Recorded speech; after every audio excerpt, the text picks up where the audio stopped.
सभी बच्चे आ गए।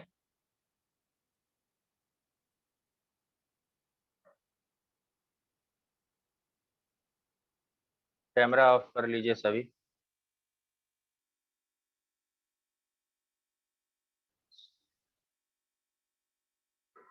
हम लोग डिस्कस आज करेंगे बोर्ड का सबसे इम्पोर्टेंट टॉपिक इस चैप्टर का। हालांकि और भी दो चार डेरिवेशन बहुत जरूरी जरूरी है, उसमें ये वाला जो डेरिवेशन है वो सबसे इम्पोर्टेंट है और इससे न्यूमेरिकल भी ढेर सारा बनता है और इसका एप्लीकेशन भी आगे बहुत देखने को मिलेगा।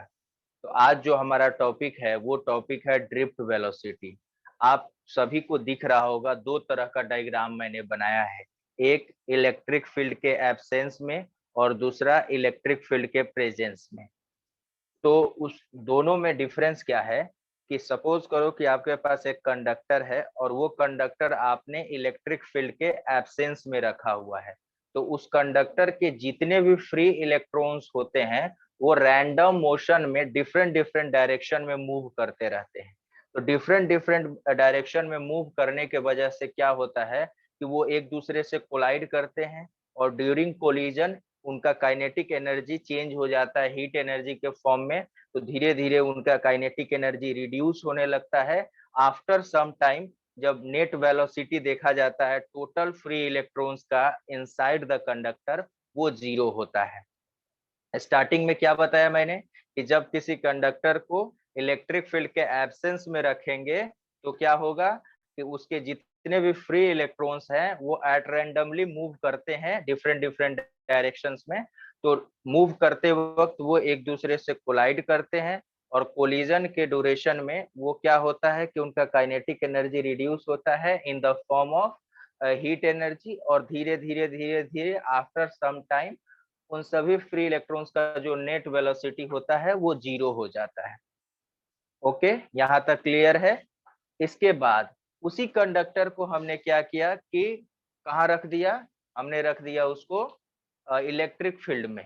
तो इलेक्ट्रिक फील्ड में जैसे उस कंडक्टर को हमने रखा तो हमने ये देखा कि इलेक्ट्रिक फील्ड क्या किया, फ्री इलेक्ट्रॉन्स पे इलेक्ट्रिक फोर्स लगाना स्टार्ट कर दिया।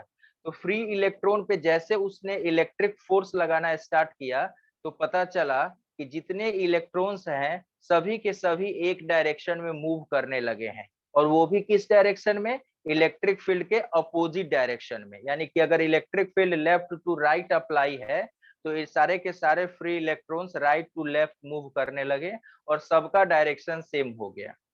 हालांकि ऐसे मोशन में ऐसा नहीं होता है कि वो कोलाइड नहीं करते हैं, कोलाइड करते हैं, कोलिजन होता है और उनका काइनेटिक एनर्जी भी रिड्यूस होता है। लेकिन उसी टाइम क्या होता है कि इलेक्ट्रिक फील्ड जो प्रेजेंट है वो इलेक्ट्रिक फील्ड क्या कर देता है, उस इलेक्ट्रॉन को पुश कर देता है। तो पुश करने के वजह से फिर से उसका काइनेटिक एनर्जी उतना मेंटेन हो जाता है जिस एनर्जी से वो मूव कर रहा है। ठीक है, तो इस केस में क्या होता है कि सारे के सारे इलेक्ट्रॉन्स एक डायरेक्शन में मूव करने लगे। तो जब इस एक डायरेक्शन में मूव करने लगते हैं तब उनका नेट वेलोसिटी जीरो नहीं होता है और जो वेलोसिटी गेन करते हैं इलेक्ट्रिक फील्ड के अपोजिट डायरेक्शन में मूव करते वक्त, जो वो वेलोसिटी गेन करते हैं इनसाइड द कंडक्टर, उसी को बोला जाता है ड्रिफ्ट वेलोसिटी। उसको क्या बोला जाता है, ड्रिफ्ट वेलोसिटी। यानी कि जितने भी इलेक्ट्रॉन्स इलेक्ट्रिक फील्ड के अपोजिट डायरेक्शन में मूव करके कंडक्टर के अंदर जो वेलोसिटी गेन करते हैं उसी को बोला जाता है ड्रिफ्ट वेलोसिटी। ओके, तो कैसे प्रोसीजर हुआ ये समझ में आया आप लोगों को? यस। चलिए, तो ये डायग्राम आप लोग बना लीजिए, मिटाया जाए।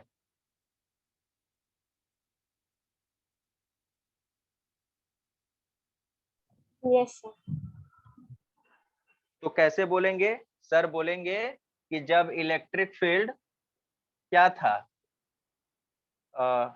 अप्लाई नहीं किया गया था तो जो एवरेज वेलोसिटी क्या हो जाएगा, v1 plus v2 plus v3 plus v4 plus plus plus vn by n कितना हो जाएगा, जीरो हो जाएगा। जब इलेक्ट्रिक फील्ड अप्लाई नहीं था तो एवरेज वेलोसिटी कितना हो गया, जीरो हो गया। यानी कि किसी तरह का कोई वेलोसिटी गेन नहीं हुआ है। लेकिन जैसे लेकिन जैसे इलेक्ट्रिक फील्ड हम लोग अप्लाई करते हैं तो वेलोसिटी क्या गेन होता है, u। अगर पहला इलेक्ट्रॉन की बात करें v1 इज इक्वल टू, अगर बात करें तो क्या होगा u1 plus a1 into tau. दूसरे की बात करें तो u2 plus a2 into tau. Acceleration तो सबका सेम ही होगा, वो चेंजेस नहीं होंगे। v1 is equal to u1 plus a into T, v2 is equal to u2 plus a into T. उसी तरीके से v3 is equal to u3 into a3 into T time की बात की जा रही है। उसी तरीके से vn जो होगा वो un plus a into T. तो इस केस में एवरेज वेलोसिटी कितना हो जाएगा, इन सब का सम कर देंगे तो u1 plus u2 plus u3 plus plus un by n plus a। ये समझना है, लिखना नहीं है, ये समझना है। इसको थोड़ा सा के लिए हम लोग क्या करते हैं, अलग तरीके से कर लेते हैं। तो हमारा एवरेज वेलोसिटी क्या हो गया था, 0 हो गया था, ठीक है ना। तो अब हम लोग क्या करेंगे कि we know that f is equal to e into E होता है, f is equal to m into A होता है। बोलो हाँ या ना। तो फ्रॉम फर्स्ट एंड सेकेंड क्या बोल सकते हैं, M A equal to E into E. तो यहाँ से एक्सेलरेशन कितना आ गया, E by M. Okay, acceleration यहाँ से कितना आ गया, E magnitude of electron, E capital E is the electric field and M is the mass of electron. Okay, Yes.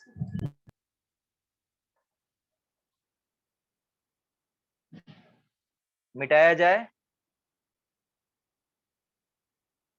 Yes, sir. Yes sir.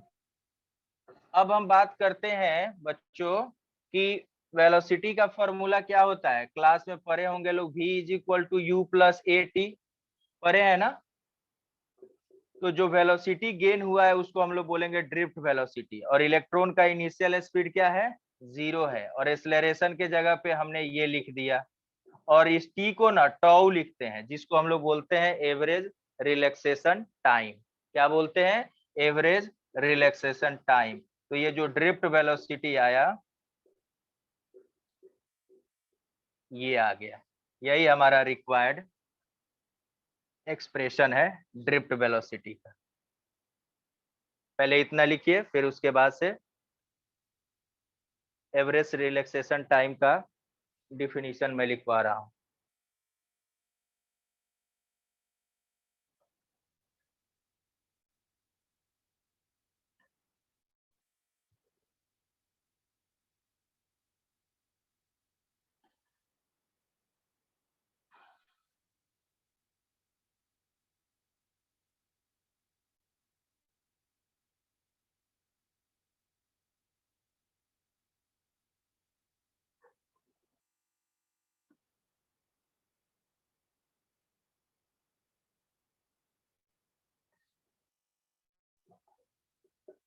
Relaxation time क्या लिखेंगे, the average time elapsed between two successive collisions of an electron is known as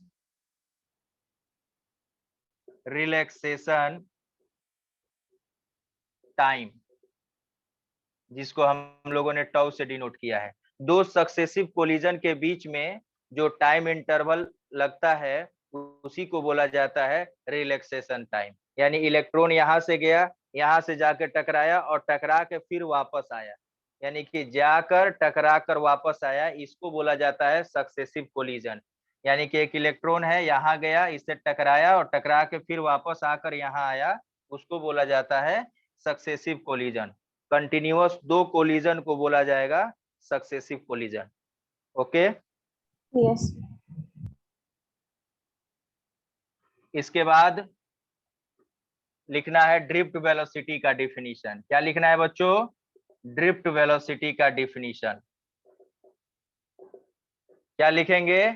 the average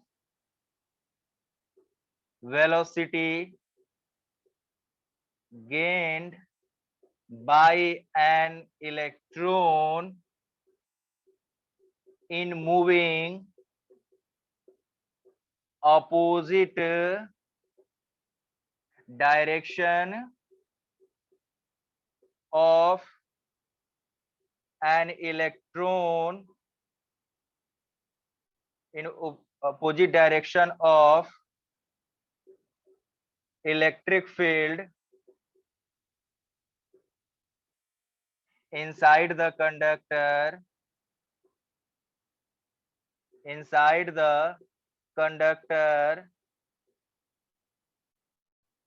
is known as drift velocity. Average velocity gained by an electron in moving opposite direction of electric field inside the conductor is known as drift velocity. Drift velocity. Drift velocity का formula क्या आया था? E by m into tau। याद रहेगा ना? Yes, sir. ये आपका derivation drift velocity का पूछता है। तो जैसे दो डायग्राम मैंने बताया था, फिर उसके बाद से मैंने जो फोर्स और मास वाला जो रिलेशन लिया उससे फिर इक्वेशन जो अप्लाई किया वो प्रूफ करना है। अगर ड्रिफ्ट वेलोसिटी का डेफिनेशन पूछता है तो आपको ये डेफिनेशन लिखना है और फिर फॉर्मूला लिख देना है। Okay, Okay, sir.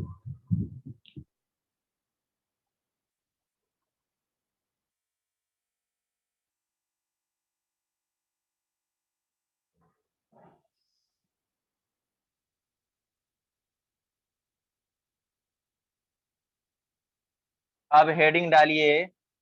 बहुत अच्छा डेरिवेशन है, इससे न्यूमेरिकल भी एनसीईआरटी में दिया हुआ है जो आप लोगों को बनाना होगा।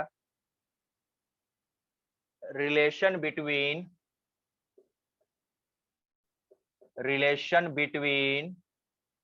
Drift velocity and electric current. क्या बताना है? रिलेशन बताना है between drift velocity and electric current. Okay,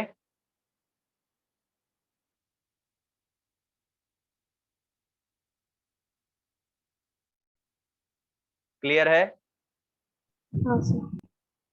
अब थोड़ा सा सोचना है इसमें। क्या सोचना है सर? कुछ नहीं सोचना है। तो फिर आपने कहा क्योंकि सोचना है? ऐसे ही मेरा मन किया। लिखेंगे consider I is equal to electric current. A जो है cross sectional area of conductor, L क्या है? लेंथ है। ई क्या है? Magnitude of electron.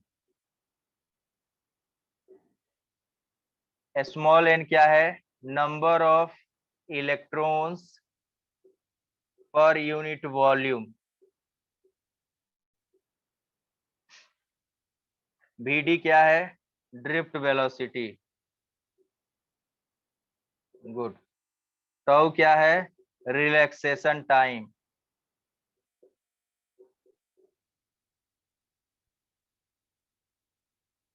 ठीक है, टाउ क्या है?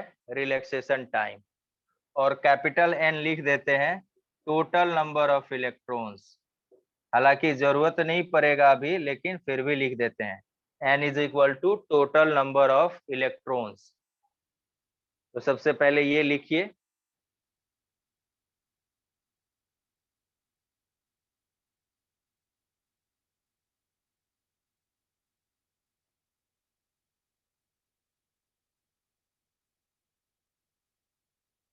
I electric current, A cross sectional area of the conductor, L length of the conductor, E magnitude of electron, N number of electrons per unit volume, इसको electron density भी बोला जा सकता है, number of electrons per unit volume को electron density भी बोला जा सकता है, Vd आपका ड्रिफ्ट वेलोसिटी है, टाउ जो है आपका रिलैक्सेशन टाइम है, और N जो है वो टोटल नंबर ऑफ इलेक्ट्रॉन्स है। सर एन को वॉल्यूम डेंसिटी भी बोल सकते हाँ, इलेक्ट्रॉन डेंसिटी भी बोल सकती हो, वॉल्यूम डेंसिटी हाँ बोल देना, लेकिन ज्यादा उचित रहेगा, सही रहेगा इलेक्ट्रॉन डेंसिटी। हैं। Okay sir. ओके, मैं अब इसको आगे इरेज कर रहा हूँ। आप सभी को पता है, सभी ने पढ़ा हुआ है, कोई झूठ नहीं बोलेगा बच्चा, Q is equal to N into E, पढ़े हैं आप सभी। Yes sir. N total number of electrons है, लेकिन हमें इसके टर्म में नहीं लिखना है, हमें लिखना है स्मॉल एन के टर्म में, तो उसके जगह पे ये लिख दिए तो कोई गलती कर दिया। स्मॉल एन क्या होता है, number of electrons per unit volume, N होता है total number of electrons per unit volume, N volume के जगह पे एरिया इंटू लेंथ, तो कैपिटल एन के जगह पे क्या लिख देंगे, एन ए इंटू एल, बोलो हाँ या ना। Yes sir. आप सबको पता है, क्या पता है सर, लेंथ की जगह पे ड्रिफ्ट वेलोसिटी इंटू टाइम, ये भी लिखा जा सकता है, लेंथ ऑफ द कंडक्टर तो वेलोसिटी इंटू टाइम। अगर मान लीजिए कि ये कंडक्टर है जिसका ये क्रॉस सेक्शनल एरिया ए है और जिसका लेंथ एल है, इसमें इलेक्ट्रिक फील्ड ई ऐसे प्रेजेंट है, तो जितने भी इलेक्ट्रॉन्स हैं वो इधर के तरफ मूव करेंगे,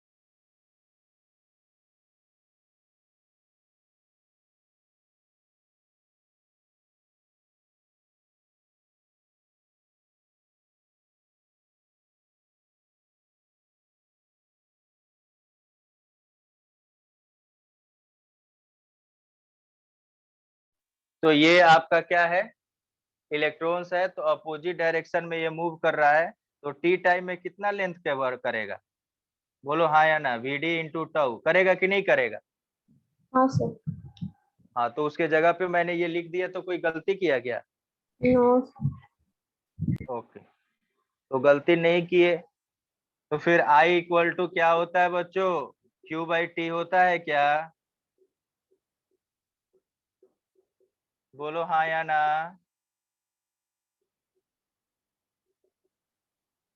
किसी को नहीं पता है, यस सर होता है। तो एक रिलेशन आ गया है इलेक्ट्रिक करंट और ड्रिफ्ट वेलोसिटी में, या ऐसे भी लिखा जा सकता है length by two into E. अगर आपसे किसी क्वेश्चन में टाइम पूछ दिया कि how long electron will take to cover इतना मीटर लेंथ, तो हाउ लॉन्ग मतलब टाइम, तो उस केस में ये वाला फॉर्मूला यूज करिएगा। अगर ड्रिफ्ट वेलोसिटी दिया है तो ये फॉर्मूला यूज करना है, कोई दिक्कत, नो कोई सर। परेशानी।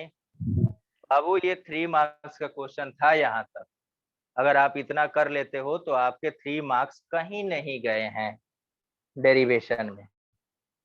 ओके,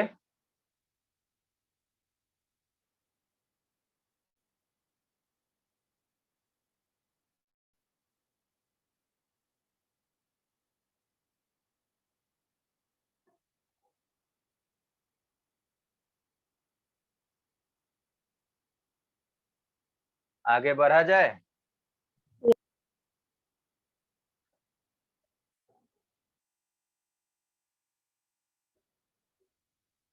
अब एक चीज है, relation between relation between current density and drift velocity. इस चैप्टर में आपको बहुत रिश्तेदारी निभानी पड़ेगी, बहुत सारा रिलेशन पढ़ना है। टॉपिक का relation between current density and drift velocity. आप सबको पता है क्या सर कि I इज इक्वल टू क्या होता है, NAVDE। बोलो हाँ या ना, होता है ना। एंड J इक्वल टू होता है सर I/A, आपने लास्ट क्लास में बताया था। बहुत अच्छा बताया था। तो A से एक कट गया, J इज इक्वल टू क्या आ गया सर, NVDE। आ गया रिलेशन, Yes, sir. आ गया करंट डेंसिटी और ड्रिफ्ट वेलोसिटी के बीच में रिलेशन। अगर एक नंबर का क्वेश्चन पूछता है तो यहाँ से शुरू करके यहाँ पे खत्म कर देंगे। अगर 3 मार्क्स का क्वेश्चन पूछता है तो जहां से शुरू किए थे रिलेशन वाला, ये जो जहां से प्रूफ करना शुरू किए थे वहां से यहाँ तक आना पड़ेगा। कोई डाउट? No sir.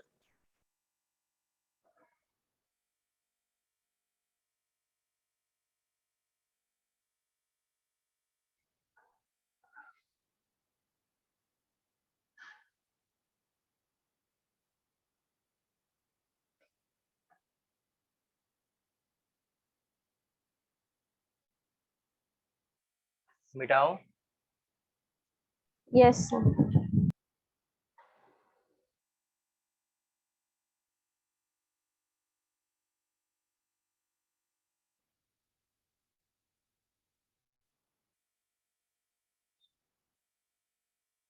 अब जो टॉपिक है हमारा वो है deduction of Ohm's law. Deduction of Ohm's law. याद है आप लोगों को, मैंने एक रिलेशन कराया था कि J is equal to sigma E। अगर आप लोगों को याद हो, लास्ट क्लास Yes, में मैंने ये डिस्कशन किया था J is equal to sigma E, और मैंने इतना बोला था चीखते चिल्लाते हुए कि ये जो रिलेशन है ये vector form of Ohm's law है। बेसिकली ओम्स लॉ यहीं से शुरू होता है। V is equal to IR जो है वो एक मॉडिफाइड फॉर्म है ओम्स लॉ का। yes, ठीक है ना। हाँ सर। तो ऐसा कुछ हम लोग करने जा रहे हैं। हम लोग लिखेंगे कि we know that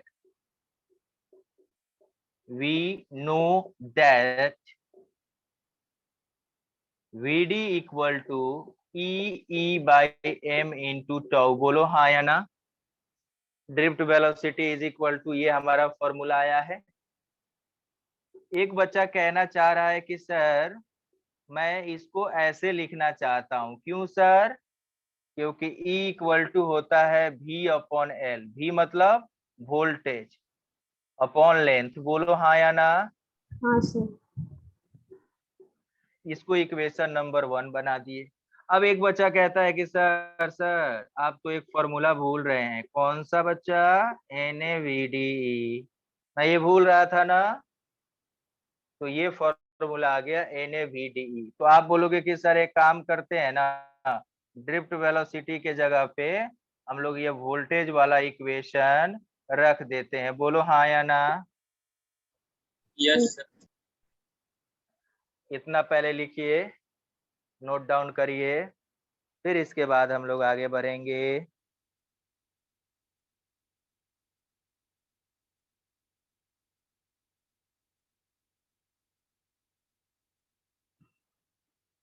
कैसे हो गया? सभी बच्चों का हो गया? नहीं सर। अच्छा, आराम आराम से लिखिए।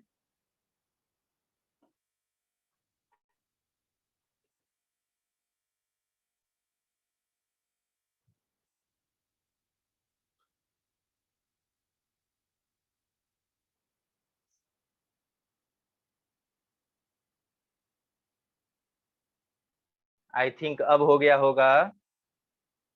Yes. Yes.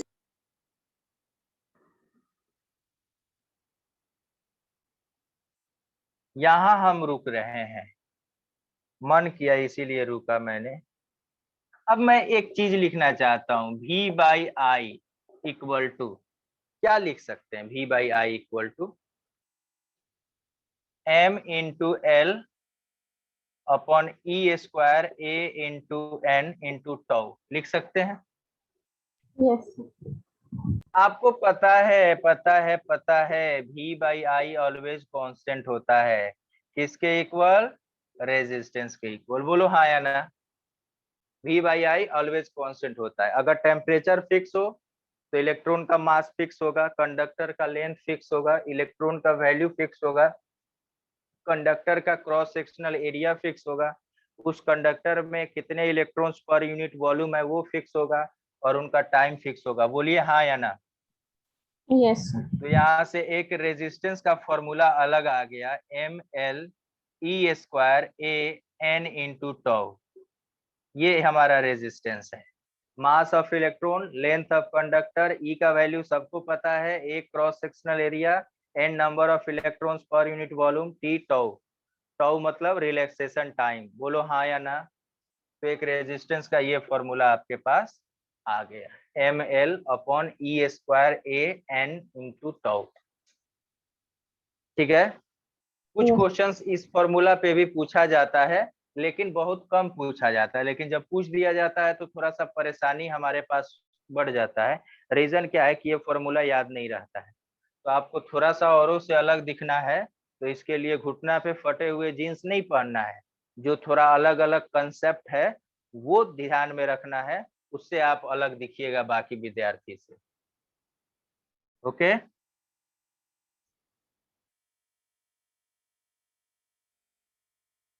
एक बच्चे को बोले कि थोड़ा कुछ अलग करने की कोशिश करो, तो उसने अलग क्या किया पता है आप लोगों को?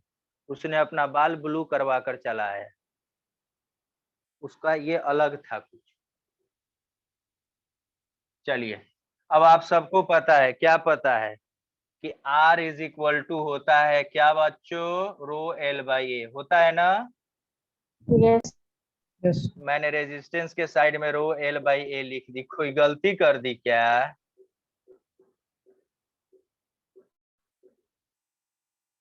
L से L को काट डालते हैं, A से A को काट डालते हैं, तो रो इज इक्वल टू क्या आ गया? ये भी याद रहेगा, that is called resistivity.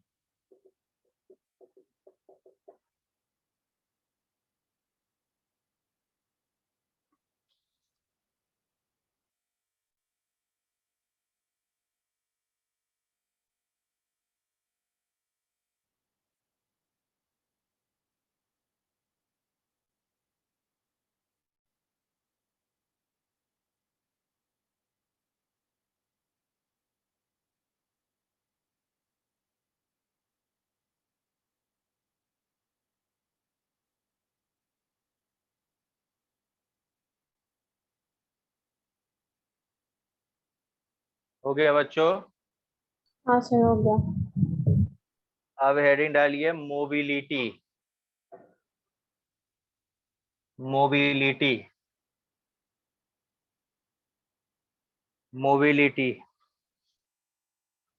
Of charge carriers. Mobility का मतलब क्या होता है? Movable.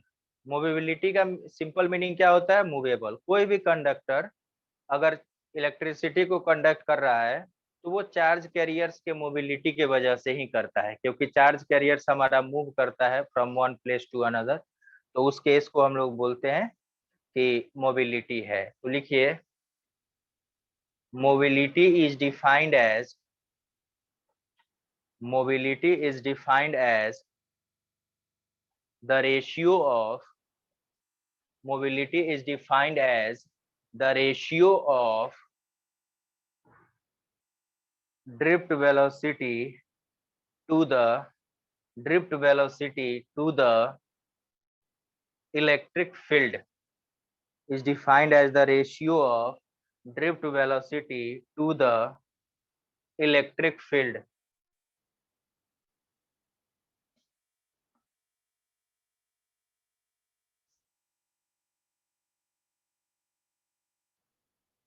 Drift velocity to the electric field.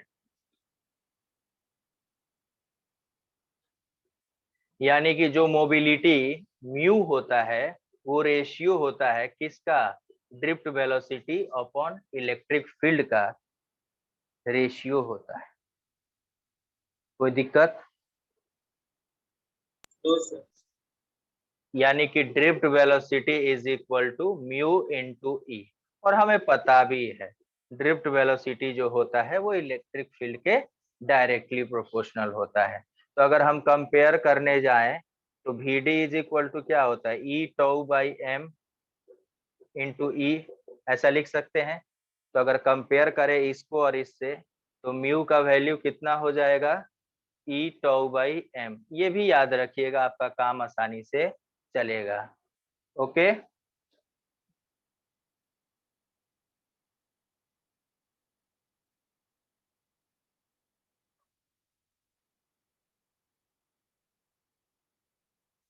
Yes, sir.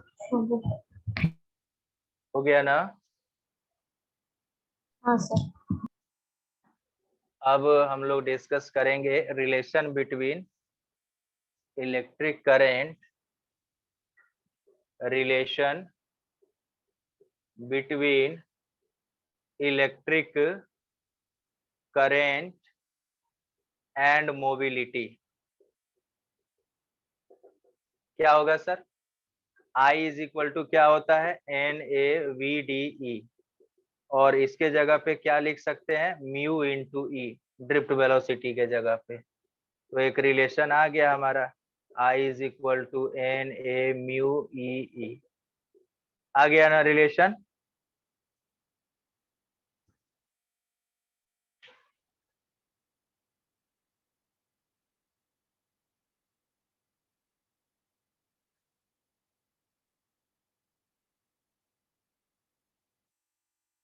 कोई परेशानी यहाँ तक किसी को? No, sir. अब हम लोग कुछ क्वेश्चंस करेंगे। ओके, सर अभी रुक जाइए सर, बस 1 मिनट।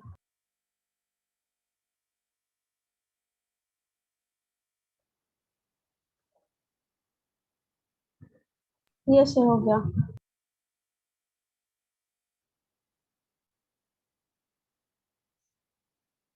आप एक फॉर्मूला समराइज कर सकते हो, कैसे?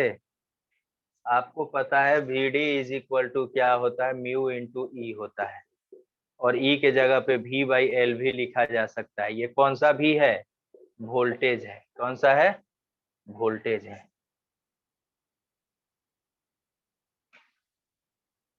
लिखिए question, a potential difference of 6 volt, a potential difference of 6 volt applied across a conductor, applied across a conductor of length 0.12 meter, of length 0.12 meter, calculate the drift velocity of electrons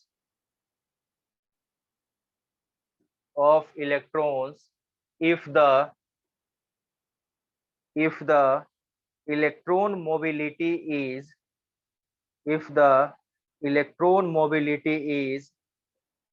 5.6 into 10 का power -6, 5.6 into 10 का power -6 metre square volt square inverse second inverse. आपको mobility दिया हुआ है question में, voltage दिया हुआ है 6 वोल्ट दिया है ना, यस सर। एल दिया है 0.12 मीटर। आपको बताना है ड्रिफ्ट वेलोसिटी। म्यू दिया है, भी दिया है, एल दिया है और आपको VD बताना है। Sir 2.8 into 10 to the power minus 4. 2.8 into 10 का पावर -4 मीटर पर सेकेंड, ये कहना है आपका। हाँ सर। 2.8 इंटू 10 का पावर -4 मीटर पर सेकेंड, ये कहना है बच्चा आपका। म्यू कितना दिया है बच्चा? 5.6 into 10 to the power minus 6. Volt 6 volt था और 0.12 है ना। हाँ सर। तो अगर इसको हटाएंगे तो यहाँ 100 कर देंगे, 6 2 जा 12 और इसको करेंगे तो 2.8 आ जाएगा बच्चा। तो कितना हो गया? 2.8 इंटू 10 का पावर -4 मीटर पर सेकेंड। कोई दिक्कत? No sir.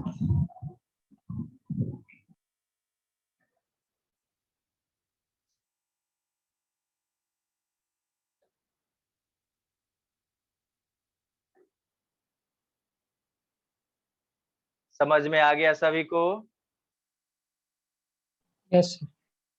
Next question, a potential difference of 4.5 volt, a potential difference of 4.5 volt is applied across a conductor, of length 0.1 meter, full stop. If the drift velocity of electron is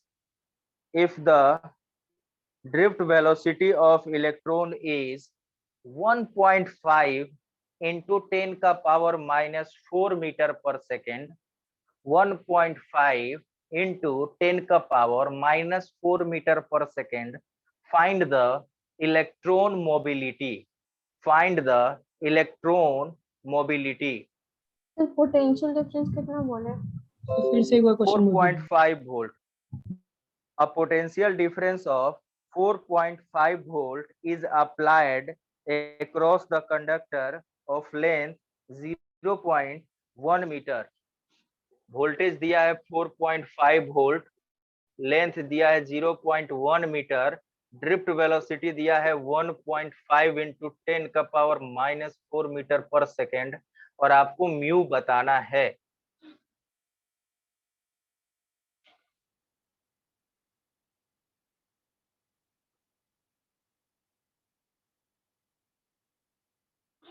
sir 0.33 into 10 to the power minus 5. यानी 3.33 into 10 का power -6। हाँ sir. 3.33 into 10 का power -6 metre square volt inverse second inverse. क्या relation है हमारे पास? VD is equal to mu into V/L। बोलो हाँ या ना।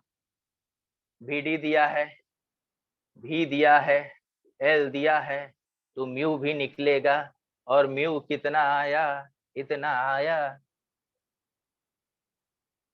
किसी भी बच्चे को कोई दिक्कत है? सारा खेल कैलकुलेशन का है बच्चों। अगर कैलकुलेशन से खेल गए तो काम आसान है।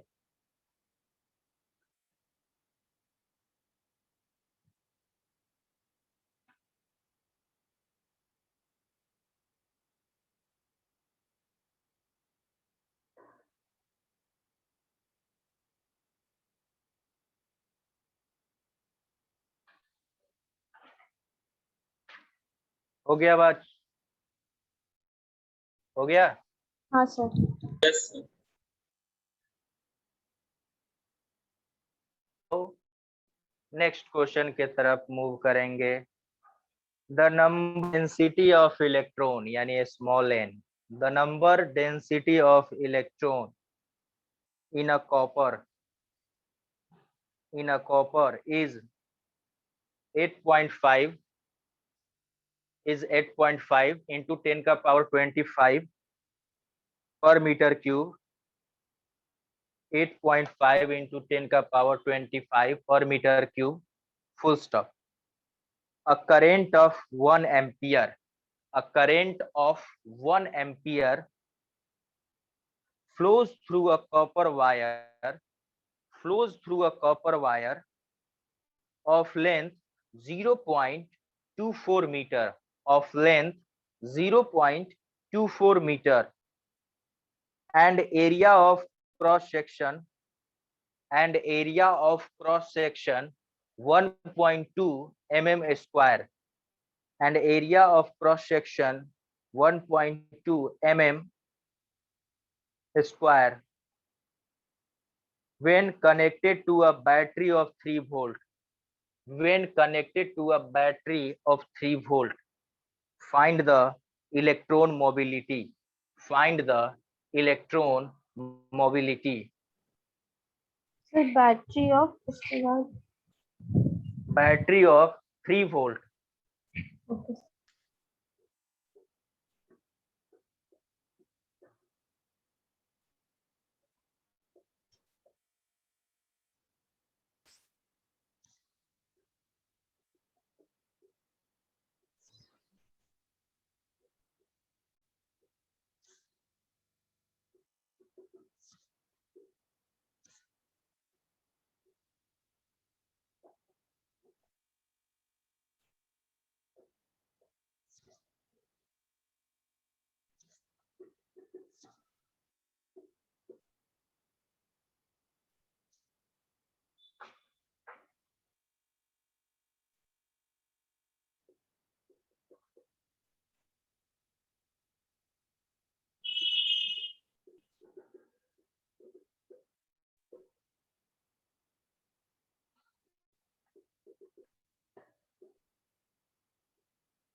ऑफिस में बैठो, ऑफिस में।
Sir, 0.0042.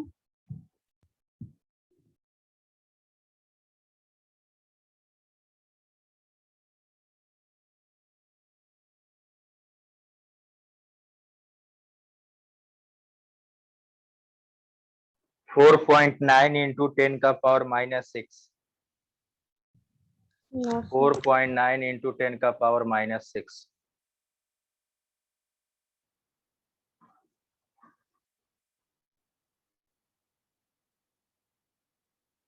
आंसर आएगा 4.9 इंटू 10⁻⁻6।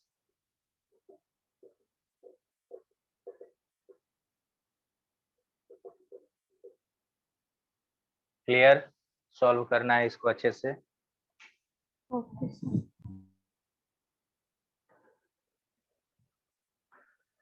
एक क्वेश्चन और देने जा रहे हैं, फिर आप लोगों का होमवर्क हो जाएगा। Okay, Okay, sir. 2 क्वेश्चन और कराएंगे यहाँ पर क्लास में, फिर उसके बाद से आपका होमवर्क चला जाएगा थोड़े देर में। Estimate the average drift velocity of electron. Estimate the average drift velocity of electron in copper wire of cross sectional area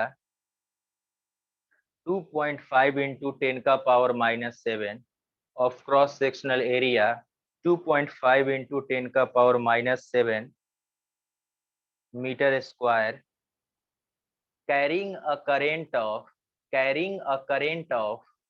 2.7 ampere, carrying a current of 2.7 ampere, assume the electron density 9 into 10⁻28 per meter cube। 9 into 10⁻28 per meter cube। Current दिया है 2.7 ampere, area जो दिया है cross sectional area 2.5 into 10⁻⁻7 metre square. आपको बताना है drift velocity, VD बताना है आपको। तो I इज इक्वल टू क्या होता है, NAVD E का वैल्यू तो सबको पता होगा, आपको यहाँ से VD बताना है।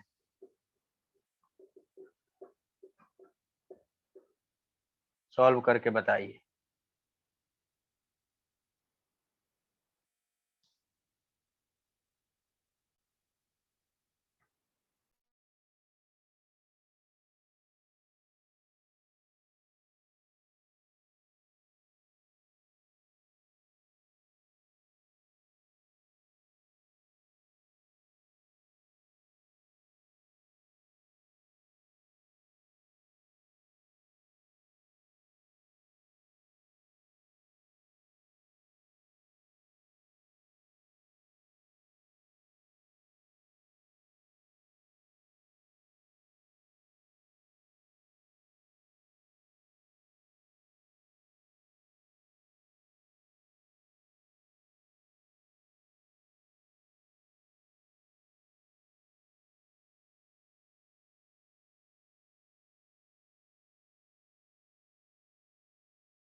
Sir, 7.5 into 10 to the power minus 4.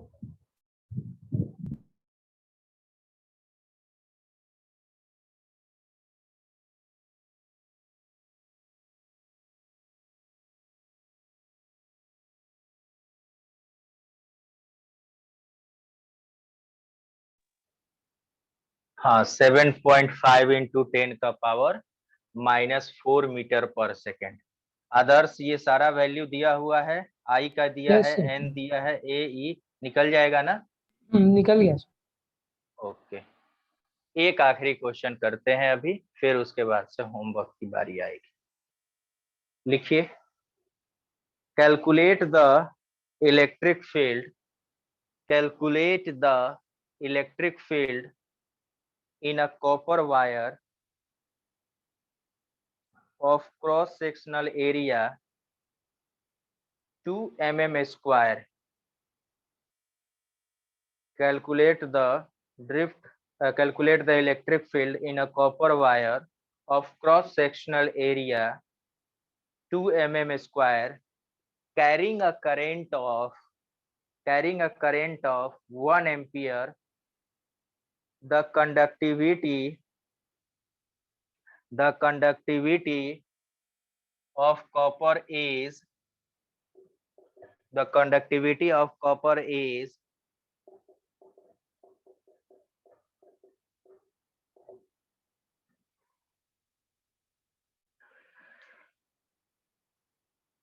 आपको बताना है इलेक्ट्रिक फील्ड का वैल्यू। करंट दिया है, एरिया दिया है, सिग्मा दिया है, आई दिया है 1 एम्पियर, एरिया दिया हुआ है कितना 2 mm स्क्वायर, यानी कि 2 इंटू 10 का पावर -6 मीटर स्क्वायर, और सिग्मा दिया है, आपको ई बताना है।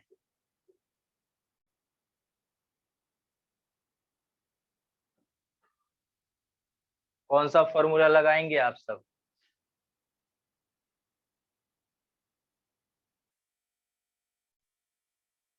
J is equal to sigma E, J के जगह पे I by A is equal to sigma ई।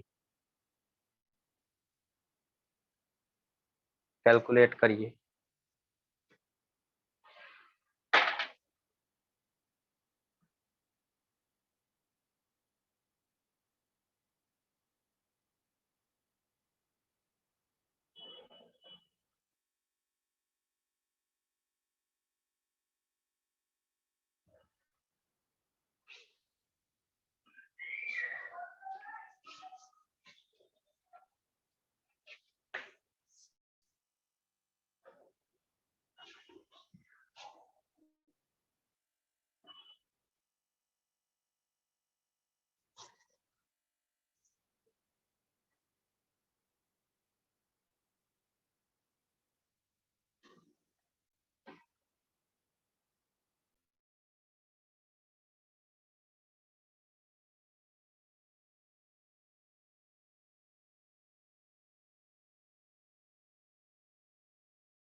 ये हाँ सर, बन रहा है।